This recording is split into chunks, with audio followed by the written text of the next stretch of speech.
To be a leader is to lead with love. What does love have to do with leadership?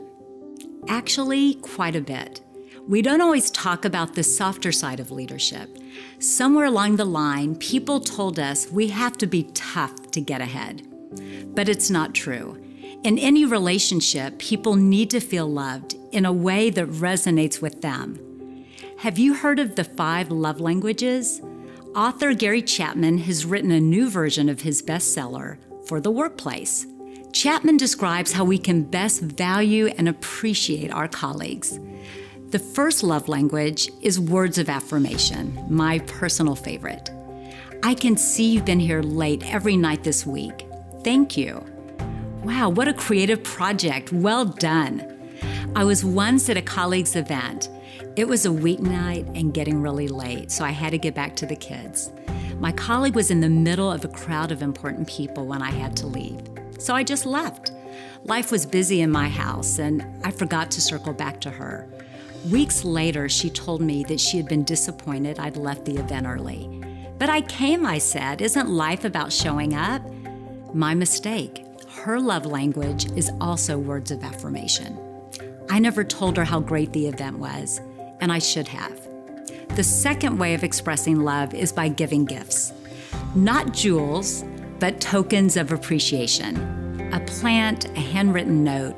It's not just the thought that counts, but the action of a physical thank you that touches the heart. This one, I admit, is not my forte, but I've learned through practice how impactful it can be. The third love language is acts of service. It's like taking on a task that someone else would have had to do. How hard is it to clean up after a meeting or to pick up the snacks? Sometimes these gestures are the best way to let someone know, I care about you. I understand that you would have had to do this alone, and I am there for you. The fourth way to express love is through quality time. You might spend time speaking one-on-one with a colleague about something that's been bothering him, or something exciting that's happened in her life. Giving your time to listen and connect with the other person is an act of love. The fifth love language is through physical touch, like a handshake, pat on the shoulder, or a hug. Personally, I enjoy giving and getting hugs. It's my go-to. In my idealized world, everyone enjoys a big bear hug, but it isn't always appropriate and can make others uncomfortable. If you feel like there's a disconnect between you and a friend or a colleague, it's often because they don't feel valued and appreciated. You may be trying to connect, but doing so in your language. It's coming out as gibberish to them, meaningless.